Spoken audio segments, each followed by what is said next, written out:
Bonjour à tous, bienvenue dans cette session webinaire donc dédiée aux matériaux BASF et avec l'appui du fabricant Ultimaker. Donc on va prendre le temps d'évoquer ensemble justement tout cet environnement, aussi bien matériaux que machines, et on va attendre que les derniers spectateurs nous rejoignent. Donc déjà, merci à tous d'être présents aujourd'hui, et puis malgré les conditions un petit peu particulières en ce moment, merci d'être présent. Donc nous, on a fait de notre côté le maximum pour pouvoir maintenir cet événement, et donc on espère que vous allez être satisfait de ce que l'on va vous présenter aujourd'hui. Donc, je vois que pas mal de personnes sont arrivées. Pendant que les derniers arrivent, je vous propose tout de suite un petit sondage qui nous permettra de cerner un petit peu la typologie de personnes que l'on a aujourd'hui avec nous. Donc, vous avez un petit peu de temps pour répondre à ce sondage en attendant les derniers et avant de débuter tout ça. Alors, donc, on a quand même pas mal de spectateurs qui sont arrivés. On va pouvoir attaquer ça. Je vous laisse encore un petit peu de temps de répondre à ce sondage. Et il y aura également un autre sondage à la fin. Donc, je vous invite à rester au maximum jusqu'à la fin du webinaire, parce qu'en fin de webinaire, on va vous proposer, comme à notre habitude, d'être un petit peu plus proche de vous techniquement sur du conseil vraiment sur une assistance, on va dire, au démarrage sur ce type de technologie-là, et éventuellement même des échantillons, ce genre de choses. Donc, restez bien jusqu'à la fin pour pouvoir avoir accès à ce genre de demande. On va commencer. Il vous reste un petit peu de temps pour le sondage. Dans tous les cas, on a déjà la majorité des participants qui nous ont rejoints. Donc, on va pouvoir débuter. Donc, je reprends. Donc, bonjour à tous ceux qui nous ont rejoints depuis. Et merci d'être là. Donc, on va aujourd'hui parler effectivement de matériaux et forcément d'imprimantes 3D. Donc, l'imprimante 3D que nous avons sélectionnée, c'est la gamme Ultimaker, et en ce qui nous concerne aujourd'hui, la série S. Donc, on a aujourd'hui Nolven qui va pouvoir nous en parler.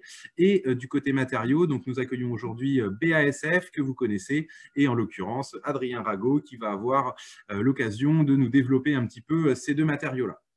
Donc, pour débuter rapidement, pour que vous soyez un petit peu conscient de ce qu'on va voir ensemble aujourd'hui, donc on va faire effectivement une rapide introduction sur pourquoi est-ce qu'on a décidé d'allier, on va dire, ces deux marques ensemble, et puis on déclenchera automatiquement un petit focus premièrement sur Ultimaker pour aller justement faire un focus sur BASF et tout ce...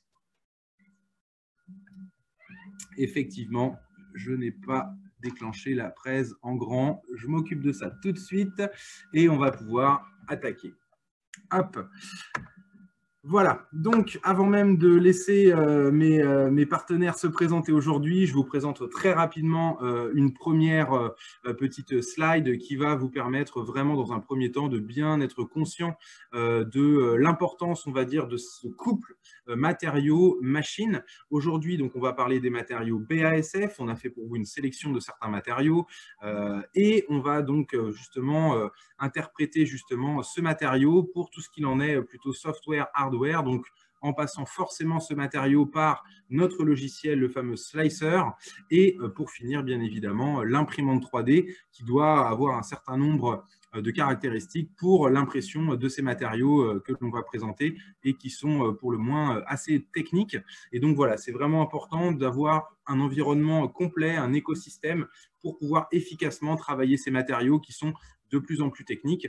Et BASF sera là aujourd'hui pour nous présenter justement ces matériaux-là, et on aura l'occasion de présenter justement tout l'intérêt de travailler avec les imprimantes Ultimaker pour cela. Donc, pour ma part, j'introduis très rapidement BASF, qui est un acteur forcément devenu majeur en fabrication additive. C'est le premier groupe chimique au niveau mondial. Vous connaissez sans doute au moins de nom BASF. Et ce qu'il faut savoir, c'est que récemment, ils ont développé une division dédiée à la fabrication additive qui s'appelait anciennement Inofil 3D pour ceux qui pourraient connaître. Mais désormais, c'est vraiment BASF qui met son nom, et donc la branche Forward AM qui a été développée vraiment pour tout ce qui est fabrication additive. Donc là, aujourd'hui, on va se concentrer sur les filaments, donc les technologies FFF, mais à savoir que BASF travaille de manière générale dans le monde de la fabrication additive. pour des matériaux techniques et pour certains même très innovants. Et le gros intérêt que l'on va voir aujourd'hui à travailler avec BASF, c'est qu'ils sont présents sur la marketplace, en l'occurrence d'Ultimaker, mais de manière générale présents sur pas mal de marketplace, si on pourrait dire ça, même d'autres types. Pour présenter rapidement justement la suite logique, le logiciel Cura qui va nous permettre justement de faire le lien entre la matière et la machine. C'est très important d'avoir un logiciel qui soit facile à utiliser, étant donné qu'on est ici sur des matériaux qui sont assez techniques. Voilà, on verra quelle est l'importance d'avoir un logiciel comme Cura qui dispose de profils d'impression, de profils matériaux et qui permet, malgré cet environnement bien cadré, d'aller pour autant ouvrir son paramétrage à souhait. Donc, on verra vraiment quels sont les intérêts d'utiliser un logiciel comme Ultimaker Cura pour ce type de matériaux-là. Et forcément, pour finir, on mettra l'accent sur la série S du fabricant Ultimaker, donc en l'occurrence la S5 et la S3, qui sont vraiment conçus pour pouvoir travailler durablement avec des matériaux aussi techniques que vont l'être des matériaux chargés en carbone ou, on le verra par la suite, même métalliques. On laissera un petit peu de côté pour aujourd'hui le S5 Pro Bundle qui ne nous concerne pas forcément de manière indispensable pour ces deux matériaux-là, mais effectivement, il faut savoir que le Pro Bundle développé sur la gamme de l'Ultimaker S5 permet encore d'aller plus loin, que ce soit en termes de contrôle de l'environnement, contrôle de la chambre, et également sur la conservation et le stockage des filaments qui est dans généralement la totalité des cas, un très important. Donc tout cela, vraiment, c'est l'environnement Ultimaker que l'on aura occasion de développer un petit peu plus tard. Donc je laisse la parole à Nolwenn qui va pouvoir donc nous présenter déjà Ultimaker. Merci Nolwenn. Bonjour à tous, merci Charlie pour l'introduction, la présentation. Merci pour l'invitation aussi sur ce webinaire. Déjà, j'espère que vous allez tous bien en ces temps un peu complexes pour tout le monde. Donc je m'appelle Nolwenn, enchanté, je travaille chez Ultimaker depuis environ 10 mois et ça fait 5 ans, bientôt 5 ans que je travaille dans la fabrication additive. Juste pour une présentation rapide d'Ultimaker, je pense que la plupart connaissent, et d'expliquer plus ou moins la vision qui nous anime au quotidien.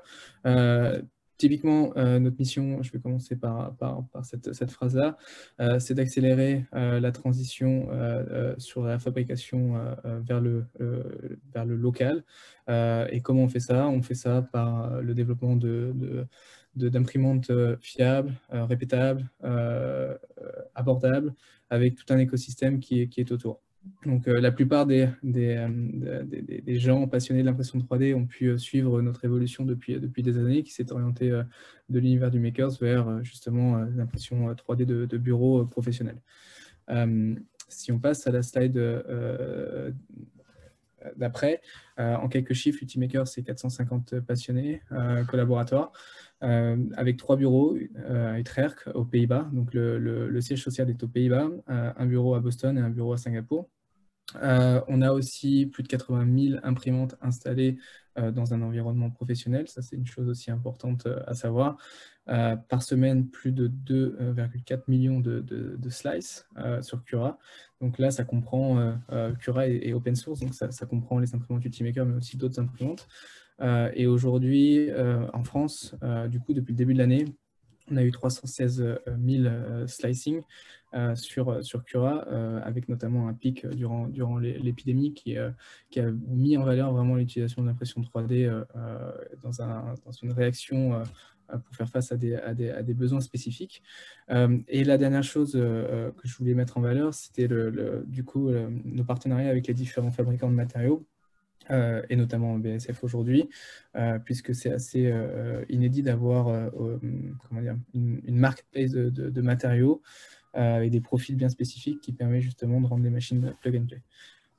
Si on passe à l'autre slide, du coup, rapidement, ça c'est pour l'évolution d'Ultimaker avec la création en 2011 et comme on voit ici, une croissance très rapide depuis les dernières années, avec des développements spécifiques qui nous ont vraiment permis d'accélérer, de se positionner comme un acteur important de la fabrication additive dans le monde, notamment avec la sortie des Ultimaker 3 ici, qui a vraiment été un accélérateur de business avec des machines plus fiables, avec la double extrusion, la possibilité d'imprimer en double matériau, avec on va dire les bénéfices qu'on connaît. Et puis après, justement, ces dernières 2 années, on a mis un focus particulier sur des partenariats avec les fabricants de matériaux pour vraiment ouvrir toutes les applications et de continuer à accélérer. Là, la petite dernière nouveauté de cette année, c'est notre académie en ligne qui permet justement d'ouvrir et de permettre l'accès à l'éducation et casser, on va dire, enlever certaines barrières justement à l'entrée pour maîtriser la fabrication additive en interne. Du coup, nos facteurs de différenciation, très rapidement, je ne vais pas forcément tout lire, mais la plupart connaissent, c'est qu'on est ouvert par nature et on a une très forte relation avec nos partenaires revendeurs qui permet tout simplement d'éduquer les industriels en France particulièrement, avec des partenaires formés, agréés. On a un slicer qui, comme je vous disais, qui est ouvert. Et on a tout simplement une marketplace de filaments où on a des différents matériaux, où on choisit en fonction des besoins du marché, et ce qui nous permet vraiment de rendre les machines plug and play. Au niveau de la connaissance, c'est aussi quelque chose d'assez unique, c'est que le fait d'avoir certaines datas sur Cura et de collaborer avec des grands groupes, ça nous permet vraiment de sourcer tout type d'applications et justement d'avoir de l'intelligence qu'on redistribue derrière à nos partenaires qui, eux aussi également, peuvent vous permettre d'aller plus loin dans votre réflexion, dans l'intégration au quotidien de la fabrication additive, sur la recherche d'applications spécifiques et jusqu'à justement la maîtrise de ces process-là. On pourra revenir un peu plus tard là-dessus, mais voilà, je voulais juste simplement vous donner une vision rapide et avec un haut niveau de ce qu'on fait. Tout ça pour dire qu'aujourd'hui, Ultimaker, c'est un écosystème. Ça part des machines, des imprimantes, avec justement la S5 et le Pro Bundle qui sont venus s'ajouter à la gamme récemment, avec un soft Cura qui va beaucoup plus loin et qui est très spécifique et qui permet justement de customiser et d'adapter très fortement à vos besoins, du coup, certains paramètres. Et puis récemment, on a lancé Essential, pour le coup, qui reprend Ultimaker Digital Factory, Ultimaker Marketplace, Ultimaker e-learning et Cura, ce qui permet d'avoir justement 4 composants très forts dans un écosystème bien complet. Du coup, je vous en parlais, Ultimaker Academy, et pour finir, je pense que le plus important, c'est justement ce partenariat avec différents grands groupes des chimistes, tout simplement, qui nous permet d'ouvrir toujours plus d'applications et détecter de nouvelles tendances et tout simplement rendre nos solutions très complètes, mais très simples à la fois, ce qui est assez unique puisque au final, le fait d'avoir une certitude sur les process et le couple matériau-machine permet justement de garantir un certain succès et d'aller plus loin dans l'intégration de la fabrication additive au quotidien. Merci beaucoup Nolwenn pour ton intervention et cette présentation du groupe donc Ultimaker. Donc je vais rebondir un petit peu sur ce que tu as dit ici. Et effectivement, donc on connaît effectivement Ultimaker depuis quelques années en France et on a suivi l'évolution de cette marque et forcément des imprimantes. Effectivement, à partir du moment où on est rentré dans le monde de la double extrusion, les Ultimakers ont commencé à faire la différence de par l'intégration du système de print core, des offsets automatiques, de la calibration plateau qui s'est vraiment améliorée. De plus en plus, en fait, avec l'Ultimaker, on ne se concentre plus vraiment sur les problématiques machines, mais on a le temps justement de réfléchir beaucoup plus à nos applications. Donc rien que pour ça, déjà, l'Ultimaker fait la différence. Après, l'environnement qui tourne autour, effectivement, nous y aide encore une fois très fortement. Et ça, c'est grâce justement à Ultimaker Cura, entre autres, et l'ouverture progressive à d'autres fabricants via la marketplace. Effectivement, les 200 partenaires qui ont intégré Cura cette année, eh bien, on les retrouve dans cette marketplace où effectivement, parmi tous ces grands noms, on va retrouver BASF qui, en gros, pour être vraiment très, très concret, lorsque vous serez dans le logiciel Ultimaker Cura, vous aviez peut-être l'habitude d'utiliser le logiciel de manière extrêmement simple lorsqu'on utilisait les matériaux de la marque Ultimaker, parce que tout le travail, on va dire, de de paramétrage avait déjà été réalisé en amont par le fabricant Ultimaker et c'était parfois un petit peu plus compliqué de sortir de cet environnement Ultimaker parce que ça nécessitait d'être un petit peu connaisseur quand même et de pouvoir affiner, on va dire, le paramétrage pour avoir des résultats qui soient aussi qualitatifs que ce que l'on avait l'habitude avec les matériaux Ultimaker. Et donc, l'intérêt de cette marketplace et la possibilité de télécharger des profils matériaux, eh ben, c'est de retrouver cette simplicité d'utilisation, cette qualité, tout en travaillant des matériaux qui ne sont pas des matériaux Ultimaker. Et à travers ça, Ultimaker montre encore sa volonté d'être ouvert et de ne pas fermer, on va dire, les possibilités, mais vraiment toujours d'ouvrir les possibilités. Et c'est vraiment ça qui nous plaît énormément chez Ultimaker. C'est vraiment que voilà, on conserve la facilité, la qualité, tout en développant toujours les possibilités, le potentiel.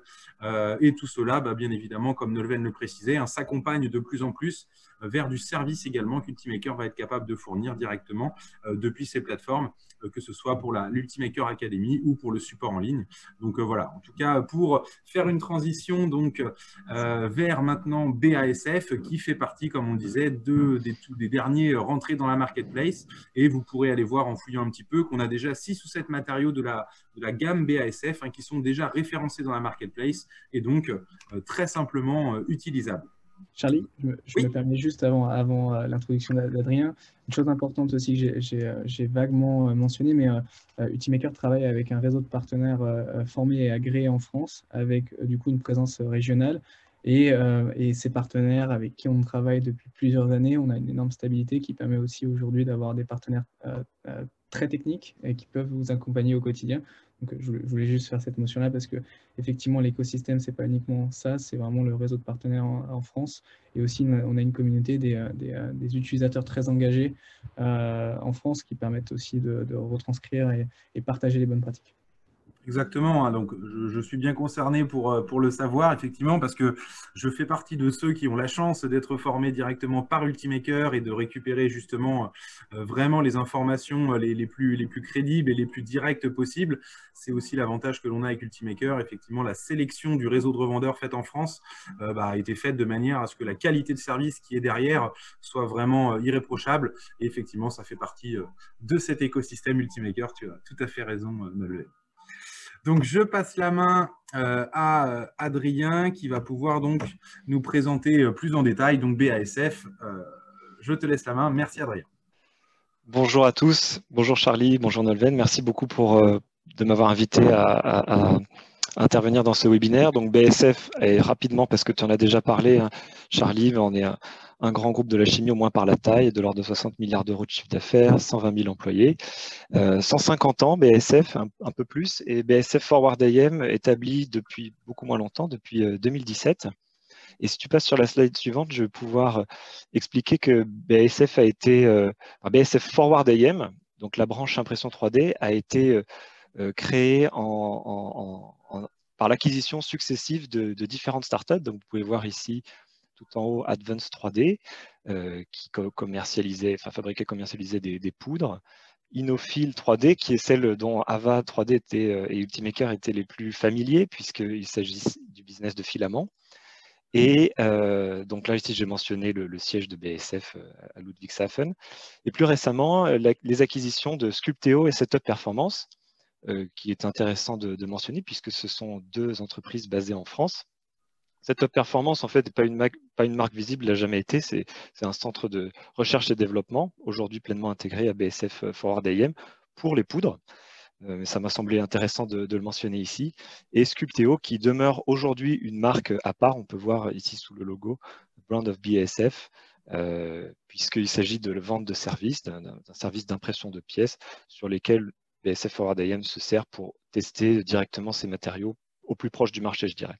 Mais enfin, aujourd'hui, tous les matériaux que l'on vend, et on peut le voir sur la slide d'après, sont vendus sous la marque BASF Forward AM. Donc, on a les poudres, les filaments, les photopolymères qui n'ont pas été, le business de photopolymères a été créé un peu ex nihilo sur la base d'intrants BASF, mais enfin n'est pas issu du rachat de start-up. Ici, on voit le filament métal dont on va parler, qu'on met un peu en avant, qui est un petit peu un filament à part. Et puis au milieu de tout ça, des services puisque voilà, simplement en mettant des filaments sur le marché, ça ne suffit pas à les vendre. Il faut souvent, vous le savez très bien, tous qui nous écoutez, ou Charlie et Nolwenn, qu'il faut aussi vendre, enfin, il faut aussi fournir beaucoup de conseils, que ce soit sur la conception de pièces, les simulations, les études de coûts, le post-processing, etc., qui sont des services que l'on fournit aussi avec notre bureau d'études interne à nos clients, qui soient utilisateurs finaux ou distributeurs ou services bureaux, etc. Et sur la slide d'après, il me semble, voilà, le portefeuille de filaments en particulier qui s'utilise comment dire, sur les machines Ultimaker et d'autres. Donc vous voyez ici des filaments techniques, engineering. On sépare parfois, voilà, les filaments techniques d'un côté ou les filaments chargés de l'autre, dont le filament PA-HT CF15 dont on va parler, les filaments support, les filaments flexibles, les incontournables PLA, ABS, PET et le filament 316L. Et on va se concentrer aujourd'hui, Charlie, sur 2 matériaux en particulier. C'est ça, exactement. Donc, parmi la gamme BASF, que je n'ai même pas mis au complet parce que je me rends compte que j'ai oublié de parler du RPET, donc un filament PET issu de matériaux recyclés. Voilà, je n'ai pas mis la gamme au complet, mais sachez que BASF, comme je le disais, est un acteur majeur maintenant et forcément, on va retrouver chez eux toute une gamme de matériaux assez large. Et effectivement, aujourd'hui, on a choisi de se concentrer sur 2 matériaux principalement. Donc, le PA-HT CF15, donc un nylon avec des propriétés de résistance haute température et également une forte charge de carbone intégrée. Donc, on développera ce matériau-là dans la foulée. Et également le Ultrafuse 316L, qui est vraiment justement une des innovations les plus intéressantes de BASF, quelque chose qui va vraiment disrupter et faire la différence. Donc, on va vraiment faire un focus assez poussé également là-dessus. Donc, avant même d'attaquer le petit focus, je me suis permis d'introduire très rapidement ces matériaux-là pour justifier un petit peu notre sélection. Donc, ici, vous retrouverez un petit peu des graphiques que l'on a intégrés dans notre guide des matériaux. Et on compare donc sur le graphique de gauche les matériaux traditionnels. Donc, vous retrouverez les PLA, les ABS, les nylons et ainsi de suite. Et sur la droite, on intègre toujours dans ce graphique-là, cette fois-ci, les matériaux dits composites, avec justement l'ajout de fibres de carbone et de fibres de verre.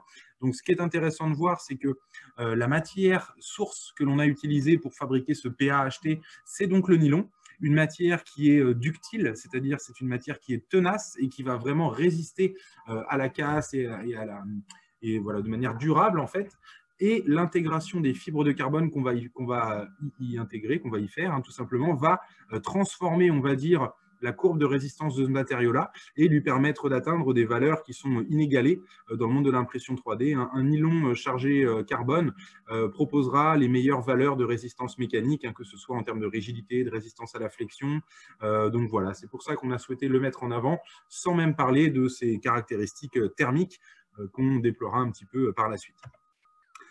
Le Ultrafuse 316L, donc c'est un matériau bien spécifique, je vous l'ai dit, donc je fais une très rapide introduction, on reviendra en détail là-dessus, mais en gros le Ultrafuse 316L, pour que ce soit clair pour tout le monde dès le début, c'est un matériau imprimable en 3D sur Ultimaker, mais qui à la fin vous permettra d'avoir une pièce qui est 100% métallique. Donc voilà, je vous ai montré un petit peu un teasing, on va dire, du process complet, on va le redécrire tout à l'heure en détail, mais voilà, c'est bien un matériau différent de ce qu'on trouve habituellement dans le monde du métal, où là, on a simplement parfois des propriétés de PLA avec quelques ajouts de poudre de métal qui lui confèrent simplement un aspect visuel un petit peu différent. Et bien ici, ce n'est pas du tout le cas. On est vraiment sur la technologie MFFF, avec un F de trop, excusez-moi. Donc, Metal Fuse Filament Fabrication, où vraiment, on va utiliser ici un filament purement métallique, en tout cas, purement métallique, une fois les post-traitements terminés. Donc, on reviendra en détail là-dessus. En tout cas, ici, Adrien nous a transmis un tableau qui va permettre rapidement de comparer déjà les propriétés mécaniques d'un nylon avec les matériaux traditionnels et en intégrant aussi quelques valeurs liées cette fois-ci au 316L. Donc, je laisse Adrien nous commenter ce petit graphique-là et ensuite nous présenter ces 2 matériaux-là plus en détail. Merci Charlie, je te laisse me donner la main aussi au passage. Je te l'ai donné normalement, tu dois, super. Tu dois pouvoir. Okay, voilà. Génial.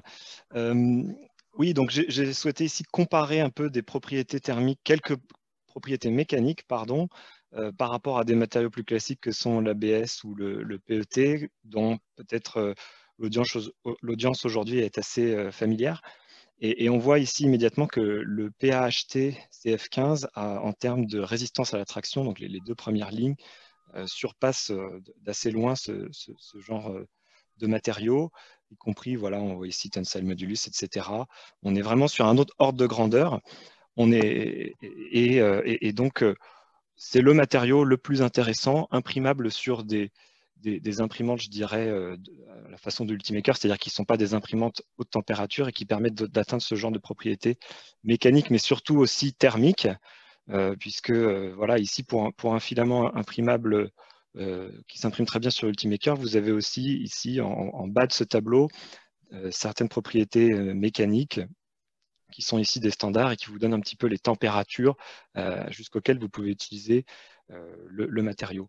Pour le 316L, vous voyez qu'on est encore sur une autre dimension, mais c'est normal puisque c'est vraiment un métal et d'ailleurs, on ne mesure même pas de la même manière les propriétés mécaniques de ces matériaux. C'est pour ça que j'ai mis ici des astérisques en disant que voilà, il faut se référer en fait aux propriétés du métal, enfin du 316L, qui est un acier.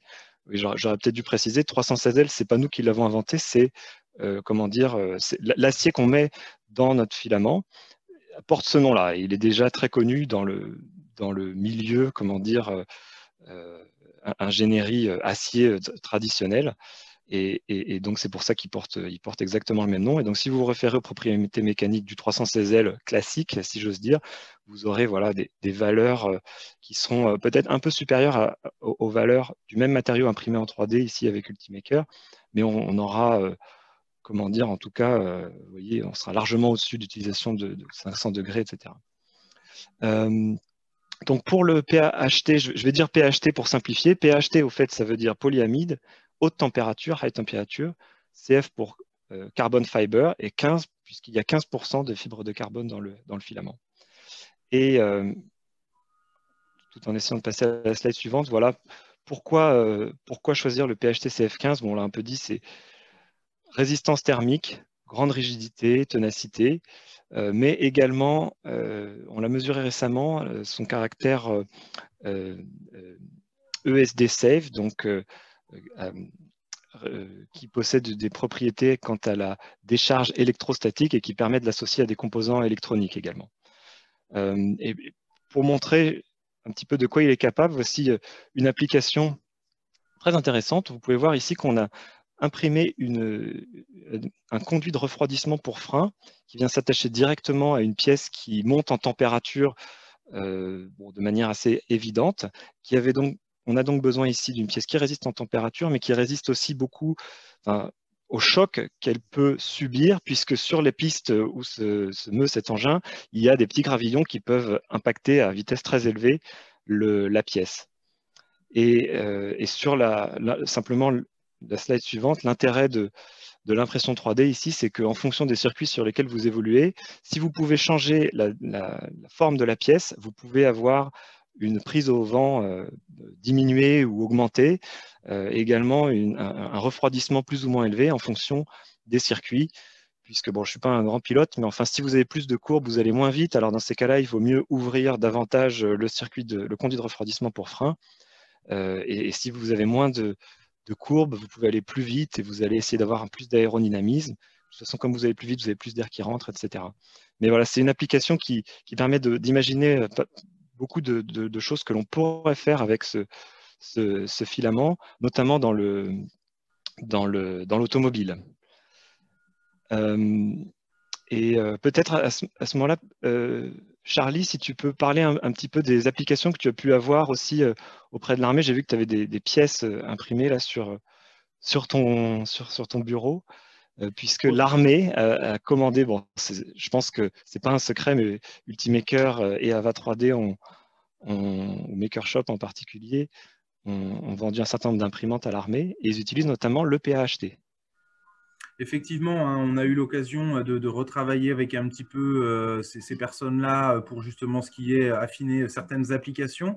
Et effectivement, hein, on a constaté qu'ils utilisaient le PAHTCF15 de BASF pour certaines de leurs applications. Donc, bon, je n'ai pas trop le droit de décrire vraiment l'utilité de ces différentes pièces.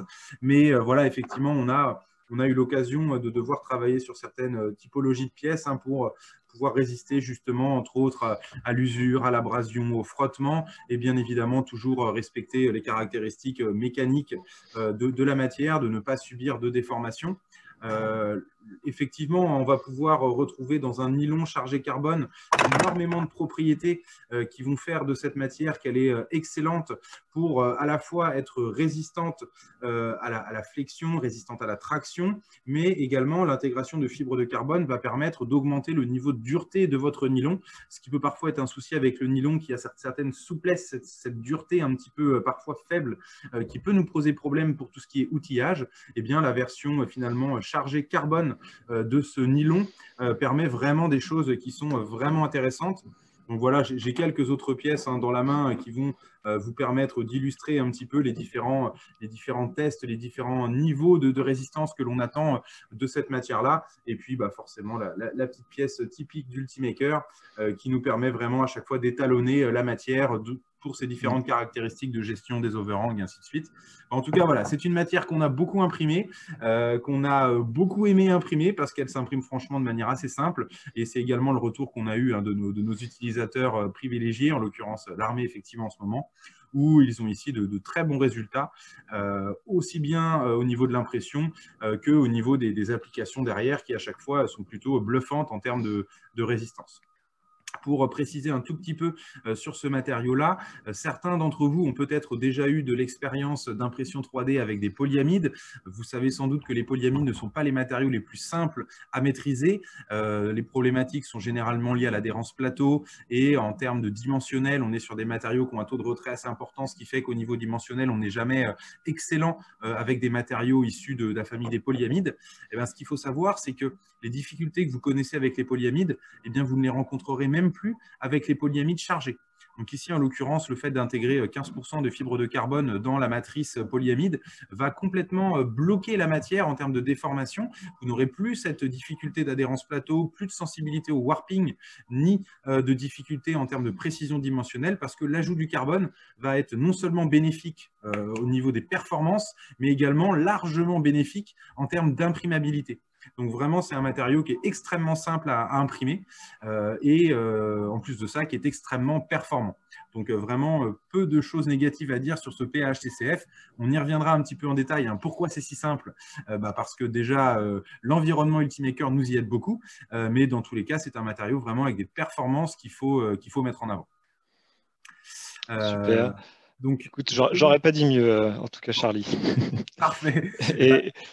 Et ça, une petite nouveauté, pardon, tu voulais ajouter quelque chose? Je te redonne la main justement pour présenter ce que tu m'as présenté là, c'est très intéressant aussi. Voilà, c'est une nouveauté. Bon, donc les profils du PHT sont disponibles évidemment sur le Cura du Ultimaker, mais on a une nouveauté, c'est qu'on a collaboré récemment avec Teton Simulation, qui font un add-on à Cura qui s'appelle Smart Slice, qui vous permet de simuler les propriétés mécaniques de la pièce vraiment que vous allez imprimer. Et ici, vous avez ce levier de vitesse que j'ai aussi dans les mains d'ailleurs, enfin, pas levier de vitesse, mais levier de frein ou de vitesse peut-être d'ailleurs pour moto. Et grâce à cet add-on qui comprend, enfin comment dire, qui contient les caractéristiques du PAHT en particulier, le PAHT de BASF, vous pouvez simuler les propriétés mécaniques que va avoir la pièce en fonction des différentes épaisseurs de mur, de la quantité d'infill ou même de murs additionnels que vous pourriez mettre comme ici là au centre de l'image dans la configuration numéro 4 pour obtenir en fait le meilleur rapport temps d'impression et propriétés mécaniques de votre pièce. En pouvant notamment réduire voilà, la quantité d'infill, etc., mais en ayant le meilleur compromis. Donc c'est assez nouveau, voilà, et ça a été aujourd'hui, donc vous pouvez tester cet add-on gratuitement pour 30 jours, il me semble, sur Cura, et vous avez un matériau disponible à date, c'est le PAHT, peut-être plus de matériaux BASF dans le futur.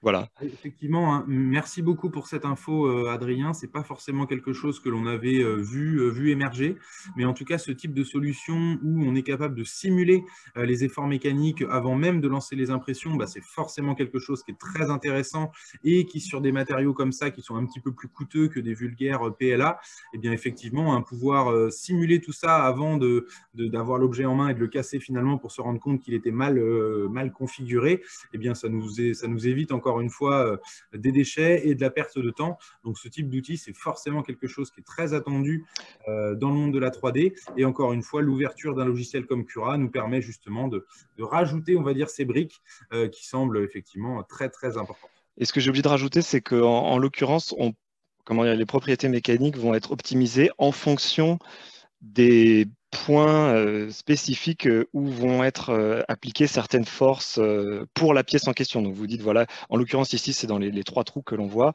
il va y avoir telle ou telle tension, et c'est comme ça que le logiciel va travailler. Voilà, je pense qu'on peut passer peut-être au 316L, Charlie. Pour moi, c'est bon. Ok. On aura effectivement l'occasion de reparler pendant la partie questions-réponses s'il y a des questions plus spécifiques sur ce matériau-là, mais on va pouvoir attaquer la partie 316L. Super. Alors, le 316L, Kesako, tu l'as déjà dit, mais je le répète à nouveau, c'est un filament qui est non pas un filament chargé métal, mais qui est plutôt un filament métal avec un peu de plastique de liant, entre guillemets, pour pouvoir permettre l'impression. C'est de l'ordre de 80-20, les proportions, 80% de métal, 20% de liant. Et ce liant va être ensuite supprimé dans l'étape de post-processing pour donner lieu à des pièces 100% métal, une fois post-processing terminé. Donc les applications sont assez diverses, des pièces industrielles, des pièces de différents... à la limite, je vais plutôt montrer directement des photos pour en montrer exactement de quoi il s'agit. Ici, par exemple, un exemple à droite qui est assez intéressant. Vous avez en haut une pièce donc, sur une machine-outil qui avait déjà été remplacée par une pièce imprimée en filament pour avoir une solution de secours, mais qui avait une durée de vie limitée. On peut voir d'ailleurs une fêlure en fait, à peu près au milieu de la pièce. Et en fait, on a pu imprimer cette pièce exactement la même, à peu de choses près, avec le filament métal pour avoir une solution cette fois-ci définitive ou quasi définitive à la réparation qu'on a souhaité effectuer. La pièce a un petit peu changé. En bas, elle est vue de dessus, alors qu'en haut, elle est vue plutôt du côté. Mais voilà, c'est pour vous donner une idée. Ici, on a une pièce qui sert en fait à tenir une grille pour ce fabricant allemand qui s'appelle Liebherr. Et la pièce en fait est une pièce de prototypage, et donc pour gagner beaucoup de temps, notamment en termes de temps de fabrication par rapport à une pièce usinée, etc. Et aussi en termes de coût, on a choisi de l'imprimer en 3 dimensions. Vous pouvez voir ici la comparaison d'une pièce imprimée en 3 dimensions en haut avec le filament 316L et une pièce usinée en bas, mais pour un coût bien plus élevé.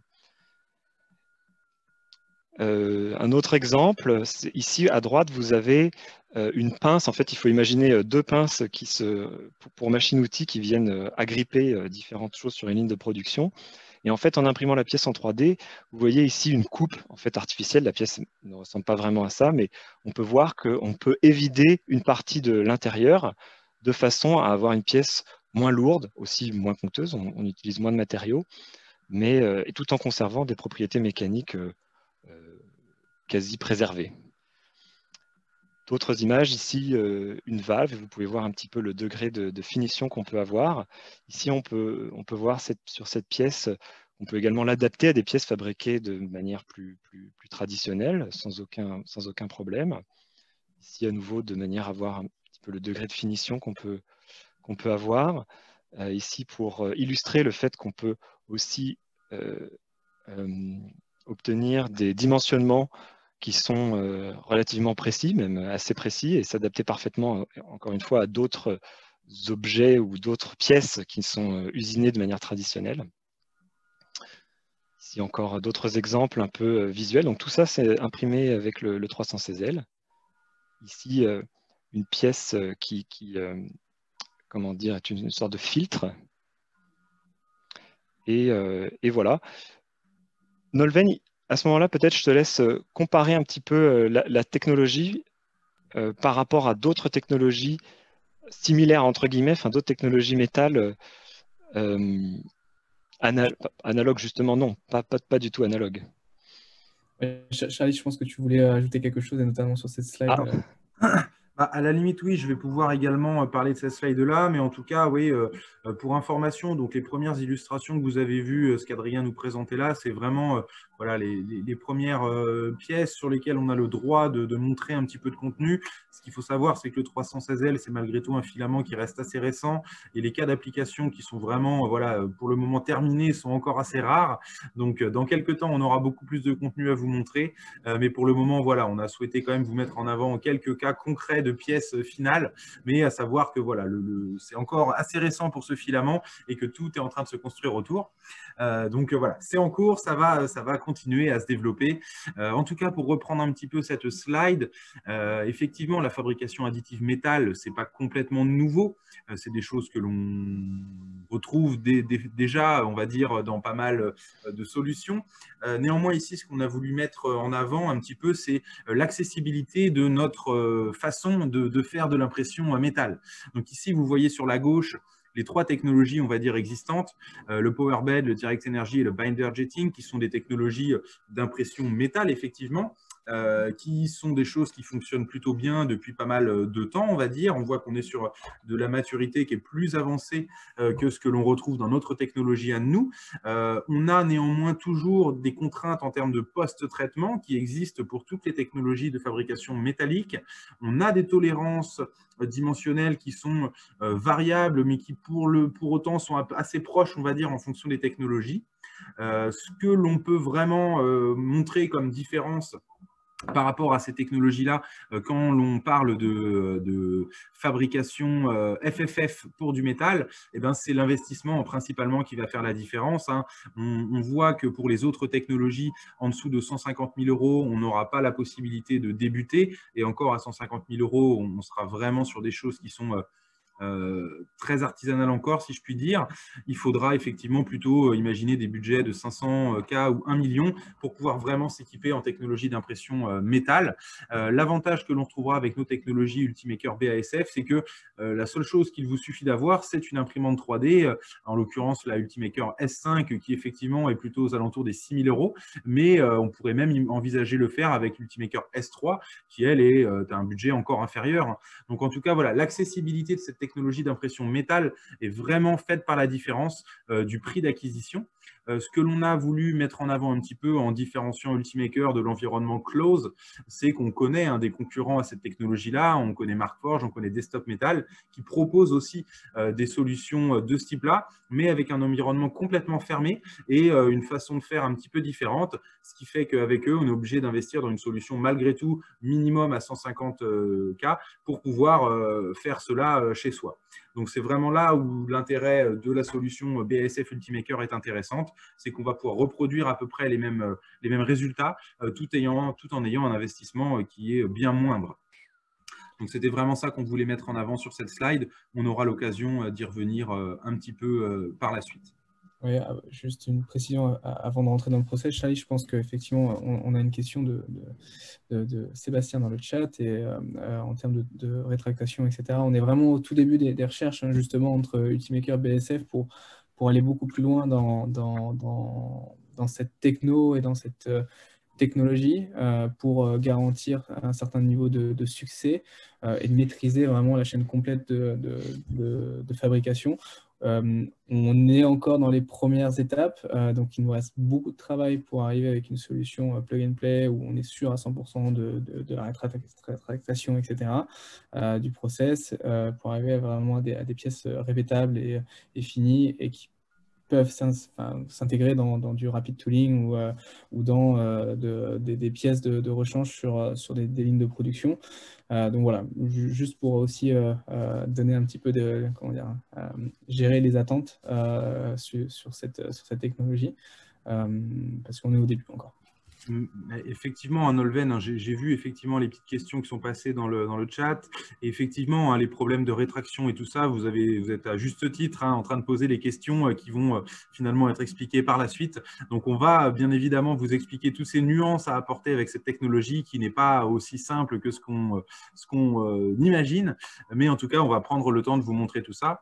Et donc là, je vais simplement, moi, introduire très rapidement le process et après, Adrien ira un petit peu plus dans le détail.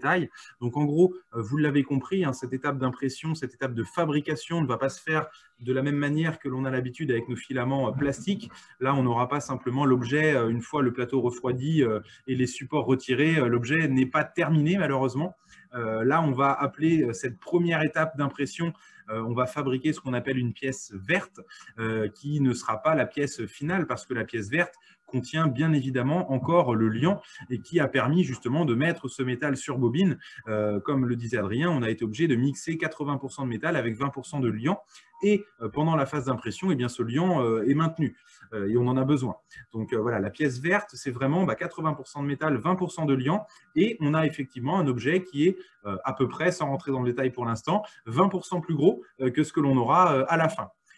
Justement, la première étape, c'est ce qu'on appelle le debinding, le déliantage, où on va retirer premièrement justement ce liant pour justement permettre au métal de pouvoir se réagencer efficacement sans être limité, on va dire, par ce liant. Et la deuxième phase qui est donc là, une fois le déliantage fait, on arrive avec la pièce qu'on appelle la pièce marron. Et une fois l'étape suivante réalisée, donc le sintering, où là vraiment c'est ce qu'on appelle le frittage, on va vraiment monter la pièce en température en fonction des métaux, mais en gros on est entre 1300 et 1500 degrés sous pression pour vraiment avoir une fusion du métal qui intervient. Et du coup le fameux shrinkage, le retrait de 20% qui est subi à ce moment-là. Donc effectivement, l'étape de fabrication n'est pas seulement liée à l'impression 3D, mais ce sont vraiment deux étapes qui sont nécessaires par la suite pour réussir à la fin à avoir notre pièce purement métallique en ayant évacué justement ce liant et en ayant repassé par une phase de fusion pour vraiment atténuer cet effet de couche, aussi bien mécaniquement que visuellement. Donc, pour la petite intro, voilà ce que j'avais à vous dire. Je laisse Adrien vous présenter un petit peu plus en détail cette phase 2. Voilà, donc une autre manière de présenter le process dont tu viens de parler, c'est de le comparer au process de Metal Injection Molding, ou MIM pour les intimes, qui est grosso modo exactement le même, sauf que juste avant, sauf que vous prenez de la poudre de métal qui contient également un liant, vous la mettez dans un moule, vous la chauffez, vous obtenez aussi une pièce verte. Et ensuite, le processus de déliantage et frittage dont tu viens de parler, c'est un processus éprouvé. Ce n'est pas quelque chose qui a été inventé spécialement pour cette technologie, c'est quelque chose qui existe déjà depuis très longtemps. Et ici, on vient en fait substituer quelque part la première étape qui est finalement la plus coûteuse, puisqu'elle suppose de faire un moule spécialement pour la pièce que l'on veut faire. Simplement, vous l'imprimez en 3D. Ça vous revient beaucoup moins cher, comme ça a été expliqué précédemment. Et à ce moment-là, vous rentrez dans le processus déliantage-frittage. Le processus en question, on va le voir un petit peu après, mais on a, comment dire, effectivement, il faut s'équiper en principe d'un four de déliantage et d'un four de frittage qui va revenir grosso modo plusieurs centaines de milliers d'euros. Ceci dit, on a des solutions dont on va parler un petit peu après, pour offrir ce service à un prix modique, et je le dis tout de suite, c'est de l'ordre de 40 € du kilo pour ce déliantage et frittage. Auparavant, juste avant de lancer dans le process de fabrication, il va falloir adapter légèrement les méthodes de design de la pièce que l'on souhaite imprimer. Parce que lors du déliantage et du frittage dont on vient de parler, la pièce va subir des contraintes qui sont différentes de celles elle va subir des contraintes, on va dire, ce qui n'arrive pas dans le processus de fabrication FDM classique. Ainsi, il va, entre le moment où la pièce elle est déliantée, donc il n'y a plus de liant, et le moment où elle va être fritée, la pièce va être assez fragile. Et il y a certaines géométries que vous ne pourrez pas faire, ou alors il faudra adapter la géométrie de façon à ce que la pièce ne s'effondre pas lors du frittage essentiellement. D'autant que comme la pièce va se rétracter, donc elle va diminuer en taille, il va y avoir des frottements sur la plaque qui soutient la pièce, et qui pourrait s'opposer à la rétractation et conduire à une casse. Mais pour cela, voilà, on établit ce qu'on appelle les user guidelines pour l'impression des pièces en métal 3D. Je donnais quelques exemples de choses auxquelles il faut faire attention. Il y en a d'autres. Déjà, bon, le dimensionnement de la pièce. Si on veut une pièce de X, il faudra faire imprimer une pièce qui va avoir pour dimension 1,20, 1,20, enfin 1,20 fois X, 1,20 fois X sur l'axe XY, et qui sera même encore un petit peu plus grande sur l'axe Z, puisqu'il y a plus de rétractation sur l'axe Z. Comme la gravité, en fait, lors du fritage, va jouer aussi dans la contraction, ou la rétractation de la pièce. Et ainsi, vous pouvez voir d'ailleurs sur les photos qui sont juste là, un petit peu la différence entre une pièce verte en sortie de machine et une pièce finie, imprimée en métal, après le fritage. Donc évidemment, il faut prendre cela en compte. D'autre part, il faut faire attention à certains ratios dans les impressions, et notamment on recommande de ne pas imprimer un élément vertical qui serait de plus de 3 fois supérieur à la largeur de la pièce. Sinon, vous pouvez avoir un petit peu ce que vous voyez ici à droite, une pièce qui sera tordue ou alors qui s'effondrera. Un autre exemple, lorsque vous imprimez un trou qui serait horizontal, au-delà d'une certaine dimension, on recommandera cette forme en goutte d'eau qui va permettre également d'imprimer le trou sans support et de manière efficace et de pouvoir de toute façon se comporter, c'est-à-dire que l'espèce d'espace supplémentaire entre ce que l'on souhaite mettre dans le trou, qui est typiquement une tige, ne sera pas vraiment un problème.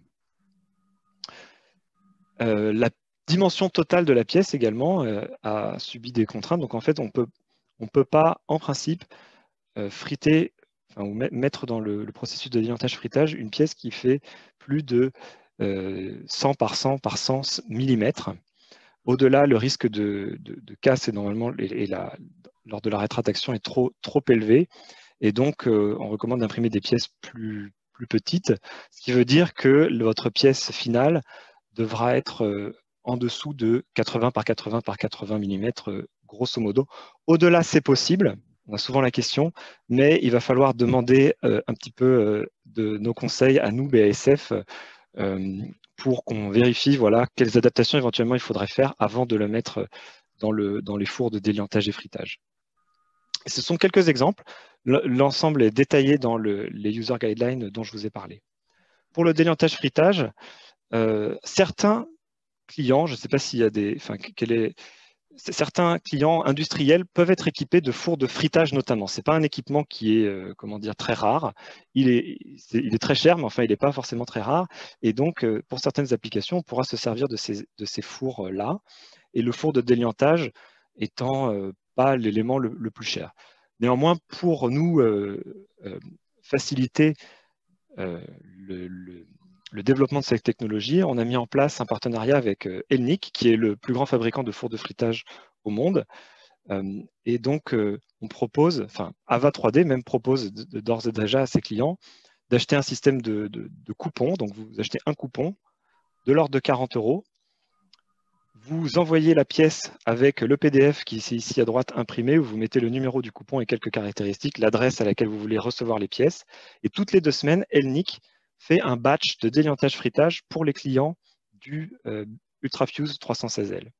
Et la pièce vous est retournée d'ici là. Donc le calendrier est connu d'ailleurs, on peut se caler sur ces dates pour recevoir la pièce. Le process dure 3 jours, grosso modo, et la pièce vous est ensuite retournée, bien emballée. En même temps, au retour, la pièce est bien plus solide qu'à l'aller. Mais simplement en envoyant votre pièce bien wrappée dans du papier bulle, etc., et il n'y aura pas de problème particulier, vous sera retourné délienté, frité pour un prix. Donc je répète, c'est assez. J'ai vu un commentaire passer sur le coût du prix, le coût du délientage fritage. Ici, c'est vraiment pas en fait, ce ne sera pas le point le plus cher dans le coût total de votre pièce. Pour l'instant, on a ce partenaire en Allemagne. C'est le seul. Peut-être à l'avenir, on aura aussi d'autres points de délientage, fritage ailleurs en Europe quand la technologie sera plus répandue.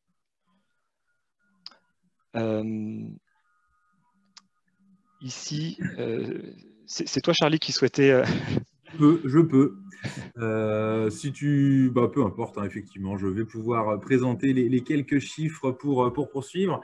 En tout cas, merci Adrien de ces explications. Effectivement, le gros intérêt, hein, pour vraiment résumer un petit peu ce qui vient d'être dit ici, c'est qu'à travers la solution BASF, on n'a pas nécessité d'internaliser chez nous le processus de post-traitement.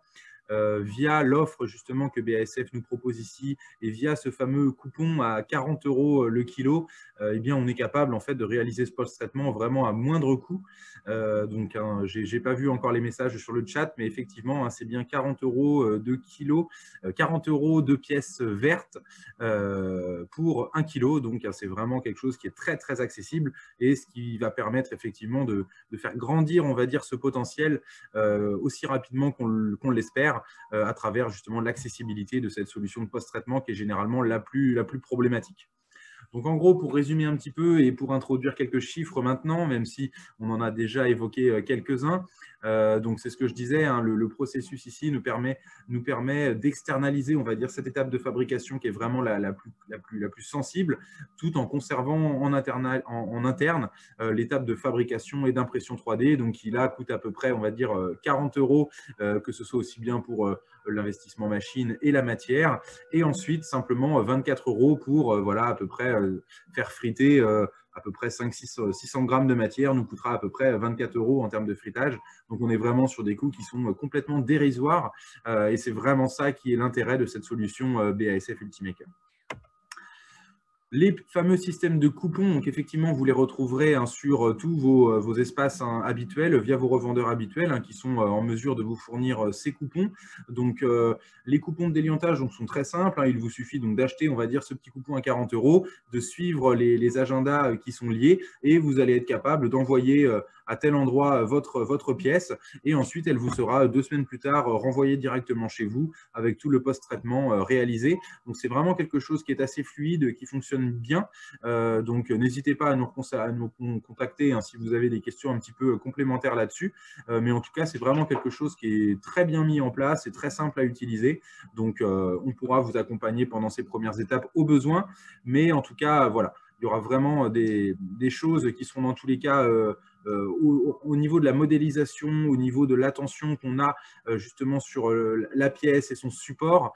Ça peut être intéressant également de voir avec certains de nos experts pour qu'on vous assiste un petit peu dans cette première étape, à savoir que Adrien l'a très bien dit, BASF propose également de son côté un certain nombre de services qui vont permettre de justement simuler justement les déformations qu'on va subir pendant les fritages et ainsi de suite, ce qui nous permet parfois, avant même de faire les essais, de nous rendre compte qu'on a besoin d'ajuster un petit peu la conception, étant donné qu'on sait qu'on va subir tel ou tel effort pendant toutes ces phases de fritage. Donc, le site de BASF nous est garni, on va dire, de solutions logicielles de simulation qui vont nous permettre d'aller beaucoup plus vite vers l'étape finale qui est la réussite.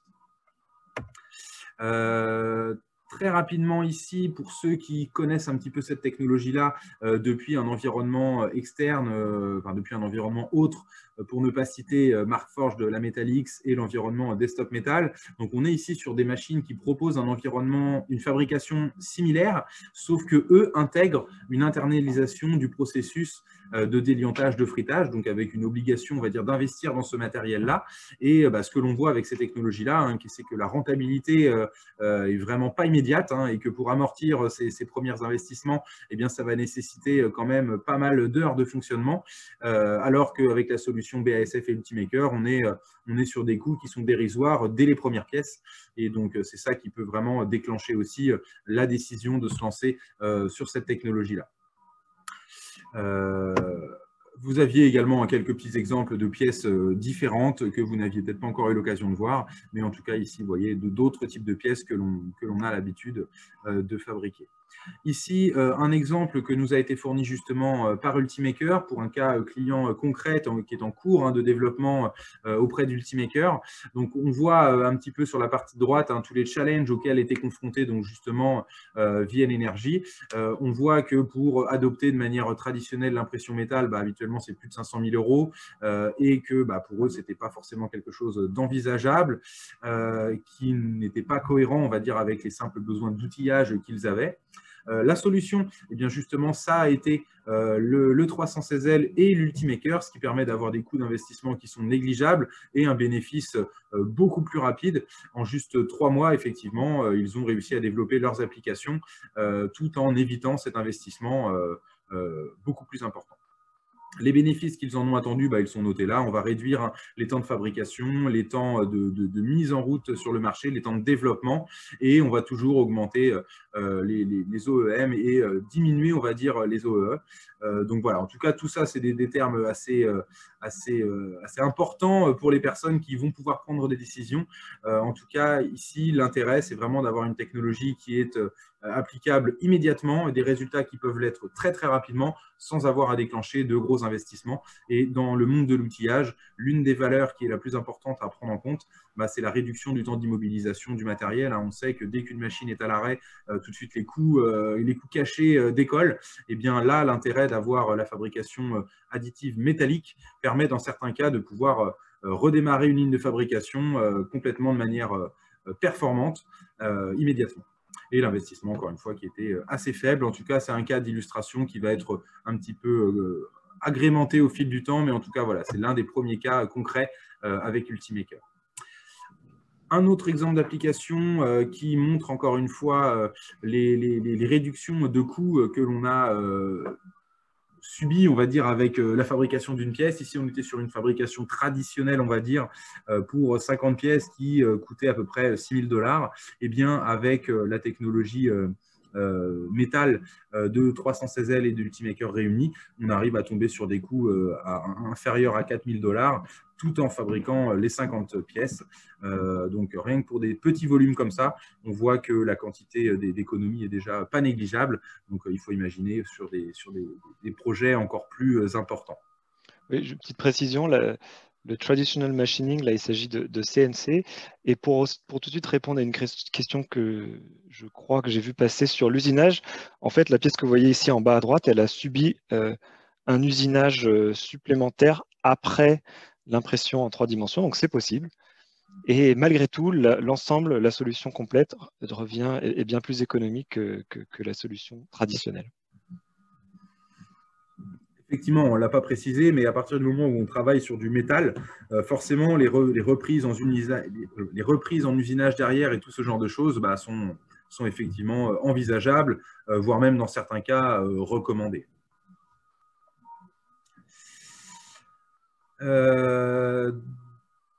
Donc, à la limite, pour clôturer un petit peu tout ça, ce qu'il est important, on va dire, de remettre en avant, c'est vraiment qu'à travers cette solution BASF Ultimaker, on est capable de reproduire des pièces 100% métalliques telles que sont capables de le faire les fabricants comme Metalix et ainsi de suite. Sauf que là, notre façon d'externaliser, on va dire, le post-traitement nous permet d'avoir cette solution-là quasiment déjà préintégrée dans l'entreprise, parce que si vous avez déjà une Ultimaker chez vous, eh bien, libre à vous maintenant de ne plus qu'à avoir à acheter cette fameuse bobine pour vous lancer dans la fabrication métal, et ensuite simplement via ce coupon, eh bien, vous allez être capable de faire tout ce post-traitement qui est parfois très complexe et très onéreux si on veut le faire soi-même. Donc, à travers cette petite diapo, ce qu'on voulait vraiment mettre en avant, c'est l'environnement Ultimaker qui nous permet de travailler ces filaments avec toute la simplicité que l'on a l'habitude de rencontrer avec les imprimantes de meilleure qualité comme le sont les Ultimaker. Donc, c'est vraiment important ici de bien être conscient de l'importance de cet environnement. Je l'ai remis un petit peu en page par la suite, mais en gros, ce qui va faire le secret de la réussite, on va dire, à travers cette étape de fabrication, parce que c'est quelque chose qui est encore assez nouveau, et vous allez le voir quand vous allez prendre connaissance du guide de design et du guide de conception. Il y a des choses qu'il va falloir ajuster, affiner et certainement itérer. En tout cas, pour avoir déjà tout le temps de se concentrer sur cette phase-là, il est vraiment impératif, on va dire, de ne plus se compliquer la vie avec la phase d'impression.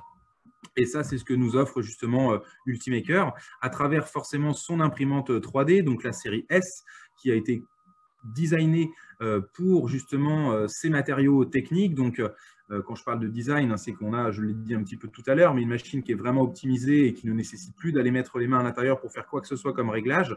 Et on a une machine qui a été dédiée à la résistance à l'usure pour des matériaux abrasifs. Et justement, je ne l'ai pas encore précisé, mais les matériaux, que ce soit le PAHT ou le 316L, sont des matériaux abrasifs. Et ce qu'il faut savoir, c'est que l'Ultimaker série S est dédié à ces matériaux-là et donc va pouvoir durer dans le temps, même en utilisant en grande quantité ces matériaux extrêmement abrasifs. Forcément, lié à cela, on va retrouver les accessoires qui sont compatibles. Donc, en premier lieu, le print core d'Ultimaker qui, justement, est dédié à ces matériaux abrasifs et est parfaitement adapté. Et lorsque vous travaillez avec l'environnement, vous allez voir que vous êtes naturellement guidé vers l'utilisation de ce print core et forcément, la matière qui va avec. Ce qu'il faut savoir, c'est qu'en plus de ça, Magigoo, un fabricant de colle, a développé une colle spécifique pour le filament 316L. On sait que l'adhérence de cette matière n'est pas forcément toujours évidente. Et donc, avec l'utilisation de la colle proprement dédiée à cela, on n'a plus du tout cette difficulté-là. La chose la plus logique, on va dire, pour poursuivre, c'est effectivement le slicer, hein, donc en l'occurrence Cura ici, qui nous permet via cette marketplace de récupérer automatiquement le profil d'impression de cette matière. Donc, jamais plus vous serez embêté avec les histoires de vitesse, de ventilation, de température et ainsi de suite, parce que tout cela est intégré dans le profil d'impression. Et encore une fois, j'insiste un petit peu là-dessus, mais qu'est-ce qui fait qu'on va favoriser l'impression de ce matériau-là chez Ultimaker plutôt qu'un autre? Déjà, le fait de pouvoir récupérer tout ça de manière automatique, sans avoir besoin de s'y embêter nous-mêmes, mais c'est aussi un gage de sécurité. Parce que, pour ceux qui connaissent un petit peu les thermoplastiques, le liant utilisé dans cette bobine de 316L, c'est du POM. Et le POM est un matériau qui peut devenir extrêmement toxique si on se trompe, on va dire, dans la température d'extrusion. Donc, en imaginant que vous utilisiez une machine qui vous laisse vous-même remplir ces paramètres-là à la main, une faute de frappe peut tout de suite se transformer en quelque chose qui va devenir très toxique et très dangereux. L'avantage avec Ultimaker, c'est qu'on n'est même pas confronté à ça, étant donné qu'à aucun moment, on ne va me demander moi-même de choisir la température d'extrusion. Tout cela est intégré dans le profil d'impression à télécharger.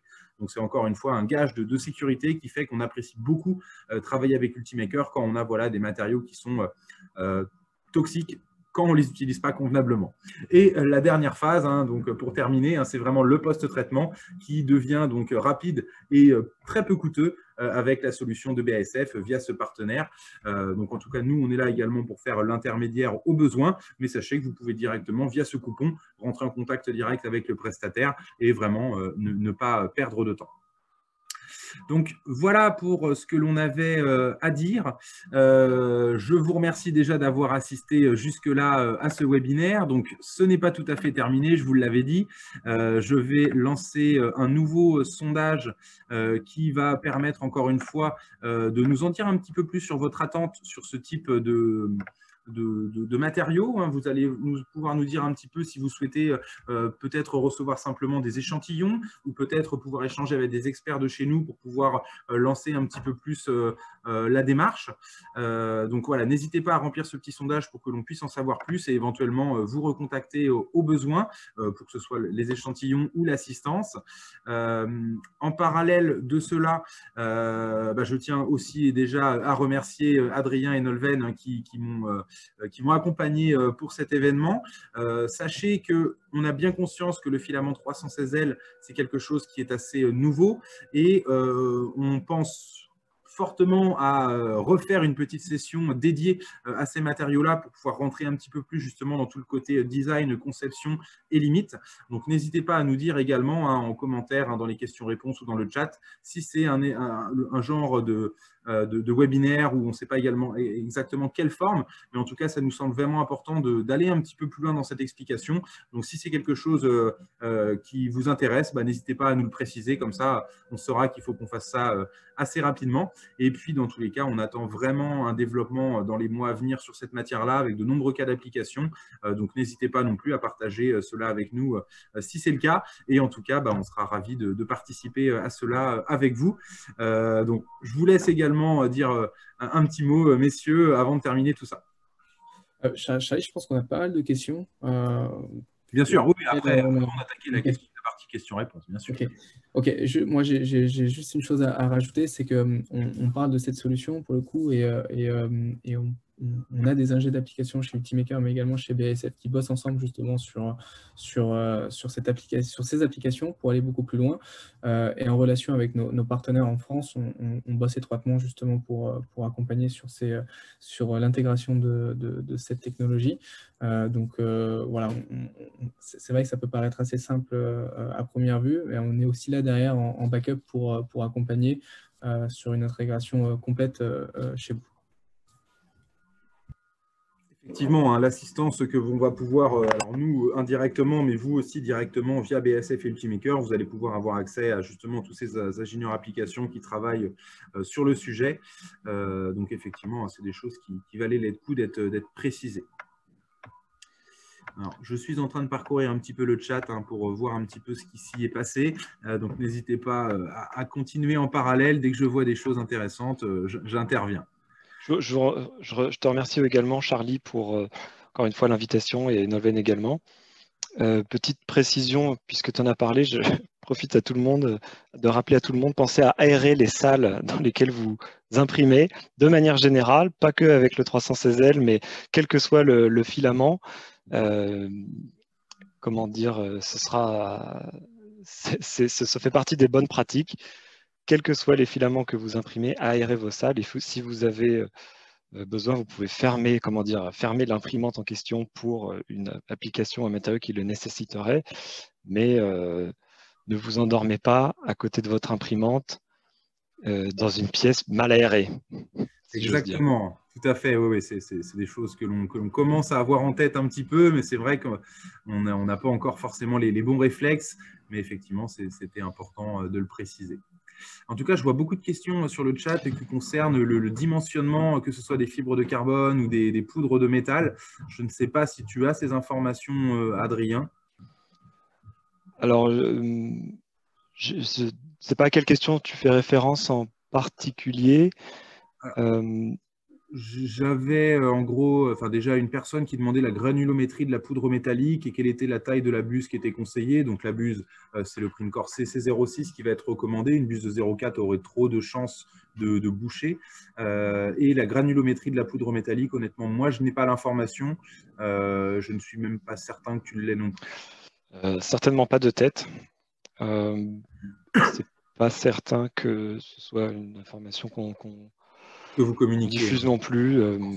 Je pense honnêtement que ça fait partie de votre petite recette de fabrication et tout comme les dimensions des fibres de carbone, ça je ne suis pas certain que ce soit une information que l'on ait. En tout cas, ce qu'il faut avoir en tête, c'est qu'effectivement, plus le filament va être facile à utiliser, plus on va avoir des poudres qui sont fines. Et c'est vrai qu'on a déjà réalisé l'impression de certains PAH-TCF. Moi, ça m'est déjà arrivé d'imprimer avec des buses de 0,4 et je n'ai pas rencontré de bouchage de buse. Donc, tout ça prouve bien qu'on est ici sur des particules de fibres de carbone qui sont relativement fines et qui sont vraiment adaptées à l'impression 3D. Donc, j'imagine que c'est exactement le même cas pour les poudres métalliques. J'ai également une question sur la densité, porosité d'une pièce imprimée en 3D, donc en 316L. Est-ce que le liant laisse des trous? Donc, le liant laisse des trous après déliantage, mais après fritage, la pièce est étanche. Au moment du fritage, il n'y a quasiment plus de vide ou d'air dans la pièce. C'est ça. Et vraiment, lors de la fusion, on est capable de venir boucher les trous qui ont été laissés justement par le liant. Le liant s'est échappé et effectivement a laissé une pièce en forme de gruyère, faite avec plein de trous. Mais les trous sont bouchés pendant cette phase de fritage, bien évidemment. Et on retrouve une pièce étanche et non poreuse. Le liant est-il recyclable? Donc, en l'occurrence, le liant, Donc, il s'évacue sous forme de gaz au moment du déliantage. Les déchets, donc on utilise un gaz catalytique, mais les sorties dans le four de déliantage, c'est du nitrogène, donc de l'azote et du CO2. Donc ce sont des gaz assez banals, finalement, mais qui ressortent voilà, sous forme de gaz. Le déliantage, d'ailleurs j'aurais pu le préciser, est un déliantage gazeux. Ça permet d'aller plus vite dans le process en fait, et de pénétrer plus rapidement au cœur de la pièce, puisque au fur et à mesure que le liant s'évapore, enfin il y a une réaction, le liant s'évapore, se transforme en forme de gaz, crée du vide, et le gaz pénètre plus facilement jusqu'au cœur de la pièce pour réaliser cette réaction catalytique de manière beaucoup plus rapide. Il y a d'autres process qui font un déliantage dans du liquide, et donc là ça fonctionne de manière un peu différente, avec des déchets aussi, gestion des déchets différente. Tout à fait. Merci pour ce petit point complémentaire. J'ai également une question qui reprend un petit peu les comparatifs que l'on a fait entre Markforged Desktop Metal et la solution Ultimaker. Donc, effectivement, dans la solution BASF et Ultimaker, on n'a pas l'intégration de la solution chez nous, mais c'est tout l'avantage, hein, justement, d'éviter cet investissement tout en ayant externalisé cette phase qui est franchement assez complexe parfois. Donc, ça fait perdre effectivement sans doute un petit peu en réactivité, mais malgré tout, ça va sans doute déclencher énormément de possibilités. Hein. On n'est pas, effectivement, on est conscient de ça, et peut-être que dans un second temps ou un troisième temps, l'internalisation de cette phase de frittage et de déliantage sera intéressante parce qu'elle est possible. On a des solutions pour internaliser tout ça chez vous, mais on envisage ça plutôt dans un second temps. Les phases d'essai, on va dire, vont pouvoir se faire de manière extrêmement efficace, rapide et sans investissement.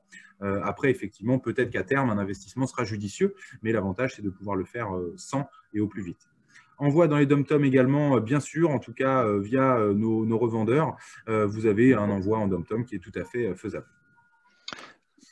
Y a-t-il des fréquences d'envoi plus élevées? Alors, là, est-ce qu'on parle du déliantage fritage, du process? Alors, dans tous les cas, c'est possible. Si jamais le prestataire n'est pas capable de faire des envois dom-tom, nous, on est capable de faire l'intermédiaire pour justement faire les expéditions après où il faudra.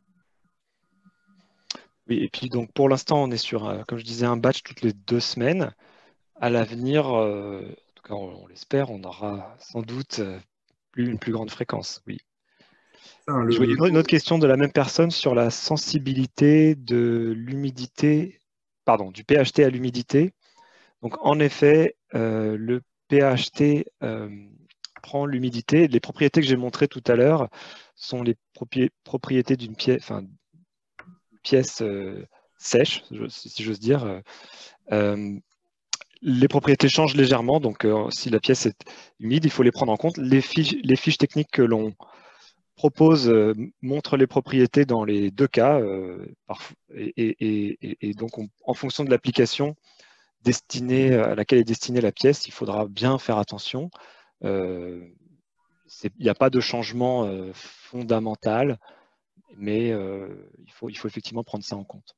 Effectivement, l'humidité est toujours problématique avec les polyamides, hein, c'est quelque chose que l'on sait, donc celui-là reste concerné, malgré sa faible reprise d'humidité, ça reste un matériau qui est capable, enfin, qui reprend un petit peu l'humidité. Donc ce qui pose problème, c'est que pendant l'impression, cette humidité va poser pas des difficultés, mais ça va généralement faire perdre un petit peu en qualité visuelle au niveau de l'impression. Donc c'est ça qu'on aime le moins, on va dire. Avant impression, protéger de l'humidité son filament permet d'avoir une impression de la meilleure qualité qui soit. Et après impression, la reprise d'humidité interviendra quand même. Et en général, ce que l'on constate, hein, c'est que la pièce s'assouplit un petit peu, perd un tout petit peu en rigidité avec une reprise d'humidité. Mais ça, je vais dire, c'est habituel pour un nylon. Hein. Ce n'est pas lié à un nylon imprimé en 3D uniquement. Ce sont tous les polyamides qui, une fois exposés à leur environnement, en fait, se mettent en condition de cet environnement et donc absorbent légèrement l'humidité environnante. J'ai également une question que j'avais sautée involontairement. Le 300L s'usine-t-il comme du 316L normal, ou est-ce qu'on aurait les mêmes soucis que l'on rencontre avec des pièces qui auraient été soudées? Donc là, moi, pour répondre à ça, hein, c'est un petit peu différent parce qu'ici, on aura une pièce qui est uniforme, hein, donc on n'aura pas une partie soudée, une partie naturelle, on va dire, à côté. Ici, on aura vraiment quelque chose d'uniforme et on n'aura pas ce souci de durcissement que l'on connaît avec des soudures. Et on aura quelque chose d'homogène. Bonjour, rapport pièces métalliques imprimées, usinées en termes de coût. Donc ça, c'est quelque chose qu'on a vu. Est-ce qu'il y a d'autres questions? Quelles conditions de stockage pour le 316L? Comme tous les filaments thermoplastiques, on va essayer de protéger l'humidité et les UV, mais rien de spécifique pour ce matériau-là à proprement parler, hein. Le liant n'est pas particulièrement sensible à l'humidité. L'externalisation, il y a beaucoup de petites questions. Y aura-t-il des fréquences d'envoi plus élevées? Non. J'imagine que le prix s'applique aux échanges en Europe. Qu'est-ce qu'il en est ailleurs? Alors effectivement, ça s'applique a priori pour les envois en Europe. Nous, en tout cas, via notre réseau de revendeurs, on est capable d'intervenir pour la France et DomTom. Après, effectivement, pour les autres pays, là, ça sera sans doute un petit peu différent.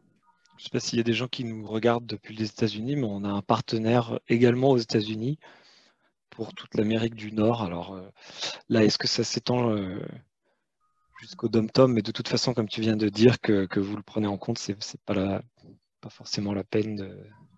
Voilà, on a un partenaire aux États-Unis également. Très bien, ça peut être utile. Est-ce qu'il faut prévoir l'achat de buses spécifiques pour imprimer ces matériaux-là? Alors oui, honnêtement oui. 2 points. Premièrement, ce sont des matériaux abrasifs, donc la buse en laiton va subir cette usure de manière très rapide. Donc là, on sait qu'en quelques kilos, on va dire, de PA acheté, on a une buse qui est très fortement dégradée, et c'est le même principe pour le 316L. Donc on va recommander des buses renforcées, plutôt acier ou alors idéalement laiton et pointant rubis, comme justement le Printcore CC d'Ultimaker. Et on va également recommander un diamètre d'extrusion plus important. On sait qu'en intégrant des composites ou des poudres, le risque de bouchage est un petit peu plus important, donc on recommandera une buse au diamètre en gros 0,5-0,6 pour pouvoir pallier au mieux, on va dire, à ces phénomènes de bouchage éventuels. Est-ce que Cura guide vers la meilleure orientation des pièces pour impression à partir de ces matériaux? Alors là, de manière générale, non. Cura ne vous guide pas dans l'orientation de vos éléments, tout simplement parce qu'il y a plusieurs choses à prendre en compte. Ça va être l'adhérence plateau, ça va être le support et ça va être la résistance mécanique. En sachant que, en fonction du sens de l'orientation, on va impacter la résistance mécanique de notre objet.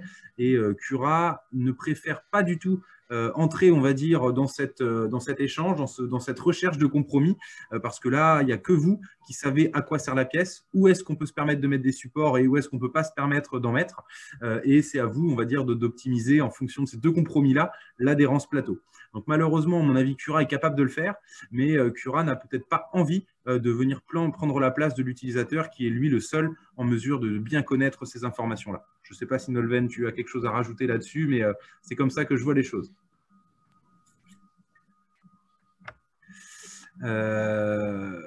Autre question concernant la rétraction du 316, l'augmentation du volume de la pièce est-il à prévoir lors de la phase du design ou d'export? Ou cela peut-il être pris en compte dans Cura? Alors les deux. Vous allez, à mon avis, avoir un intérêt à le faire directement dans la phase de conception, mais à savoir que sur Cura, vous pouvez également faire des déformations, hein, en X, en Y, en Z, de manière non uniforme, pour vraiment pouvoir justement appliquer les 20% XY et les 26% en Z. Mais honnêtement, c'est important, ou peut-être même plus précis, de le faire en amont, parce qu'une déformation dans Cura, on déforme du STL, et la déformation du STL peut créer des petits défauts parfois. Donc n'hésitez pas plutôt à faire cette déformation, on va dire, en amont sur votre logiciel de conception, mais rien n'empêche de le faire dans Cura, en général ça marche. Aucun risque de dégazage après fritage si la pièce est utilisée en température. Et risque pomme. J'en ai parlé un petit peu, hein. Le pomme, c'est un matériau sur lequel il faut être assez vigilant. Et le risque de dégazage après fritage, honnêtement, inexistant. Il est à mon avis inexistant, parce que tout ça est annulé, on va dire, hein, par la phase justement de fritage.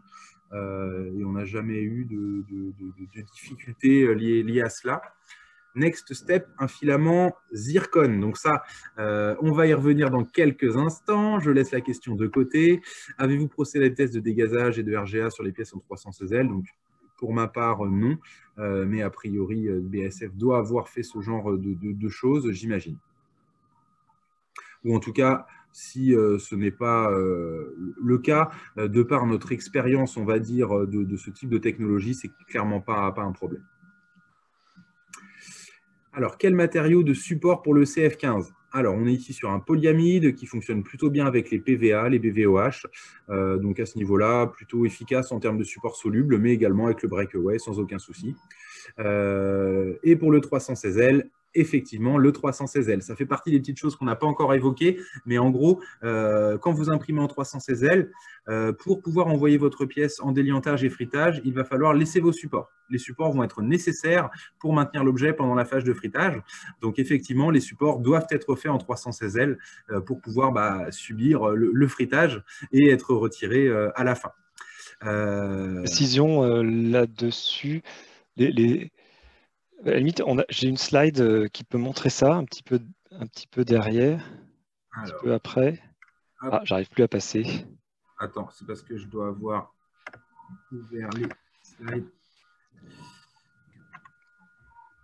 En fait, pour dire que les supports, donc si la pièce tient à l'issue de l'impression en 3D, donc la pièce verte, il peut être intéressant d'imprimer à côté une pièce également qui va se placer en dessous ou aux endroits où la pièce aura besoin d'un support pour la phase de déliantage-fritage, où la pièce sera extrêmement fragile. Et à ce moment-là, c'est le prestataire. Voilà, on peut voir ici, vous imprimez d'un côté, on va dire, on peut voir ici sur les 3 pièces du milieu, enfin du milieu, oui, qu'on imprime à la fois, enfin, d'un côté le support, d'un côté la pièce qu'on veut imprimer. Le prestataire Elnic va mettre un spray qui évite qu'il y ait une adhésion des 2 pièces ensemble lors du fritage, mais la pièce ici à droite va soutenir la pièce fragile ici au milieu lors du déliantage fritage. C'est comme ça qu'on procède d'ici à ce qu'on ait un filament support en céramique qui sera disponible début 2021. Effectivement, c'est là où je voulais en venir. Effectivement, on va avoir aussi l'occasion de vous annoncer pour ce petit webinaire les prochains développements de BASF liés à cette technologie-là. Donc, effectivement, l'une des choses qui va être développée, c'est de la céramique qui va permettre justement de faire office de support ou au moins d'interface de support pour justement pouvoir détacher le support de l'objet. Ou alors, effectivement, la solution proposée ici par Adrien est tout à fait intéressante pour le moment, mais à terme, avec une machine à double extrusion, on sera capable d'aller positionner de la céramique aux bons endroits pour permettre justement de séparer la pièce du support, ce qui est à ce jour encore un petit peu problématique quand on est en monomatière. Donc effectivement, c'était important de préciser l'arrivée future de ce filament céramique. Et j'en profite à la limite pour évoquer aussi un autre filament qui va arriver dans la gamme, certainement au début d'année 2021, où on va encore une fois avoir un nouveau filament métallique de BASF. On ne sera pas cette fois-ci sur le 316L, mais sur le 17.4PH. Donc on aura voilà, un second métal qui viendra encore grandir la gamme de ces filaments métalliques proposés par BASF. Exactement. Et parfait pour tout ça. Donc, j'ai peut-être encore quelques petites questions. On n'est déjà pas en avance. Je vais reprendre rapidement. Non, c'était fini. Si je comprends bien, les pièces sont fritées dans la position dans laquelle elles ont été imprimées. C'est bien cela, d'où le retrait différent sur l'axe Z. Oui, c'est ça. C'est bien ça. Tout à fait. On va recommander effectivement le fritage dans la position. Le retrait est différent sur l'axe Z à la fois parce qu'il y a un peu plus de liant sur cet axe-là. Parce que le filament, en fait, est constitué d'une poudre et du liant. Également, autour, vous avez une couche fine de liant supplémentaire. Et d'autre part, lors du fritage, la gravité va jouer, va appuyer sur la pièce. Voilà. Et l'ensemble de ces effets fait que la rétractation sur l'axe Z est plus importante. C'est ça. En tout cas, ce que l'on peut remarquer, c'est qu'on a beaucoup de questions justement autour des propriétés, on va dire, de ce 316L et aussi dans ce qu'il en est de ses caractéristiques d'impression.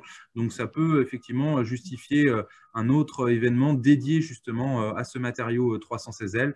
Donc, c'est des choses qu'on va travailler pour vous proposer du contenu toujours pertinent à ce sujet-là. Bon. J'ai à peu près passé en revue toutes les questions. Je regarde, mais ça a l'air plutôt pas mal. Donc, je vous tiens à vous remercier déjà tous d'avoir assisté jusqu'à la fin à ce webinaire, d'avoir posé des questions et du coup d'avoir créé un petit peu justement ce côté dynamique à ce webinaire. Donc, merci Adrien, merci Nolwenn d'y avoir participé. Et puis, dans tous les cas, je vous dis à très bientôt pour ma part pour la prochaine étape de ces webinaires dédiés à une alliance matériaux fabricants. Donc, je vous dis à très bientôt pour la suite. Merci encore à vous pour cette journée. Et puis, n'hésitez pas à revenir vers nous si on peut vous accompagner dans vos développements, que ce soit pour le métal ou que ce soit pour le matériau plus traditionnel nylon. On sera ravis avec nos équipes techniques et commerciales de vous y accompagner, tout comme vos revendeurs habituels. Donc, n'hésitez pas à contacter vos contacts habituels pour en savoir un petit peu plus et pouvoir récupérer ces fameux coupons le jour où vous aurez fait vos premières impressions. Merci à tous. Passez une bonne journée. Merci beaucoup, Charlie. Merci, Nolwenn. Merci à tous. Merci à tous. Bonne fin de journée. À très bientôt. Merci encore. Au revoir.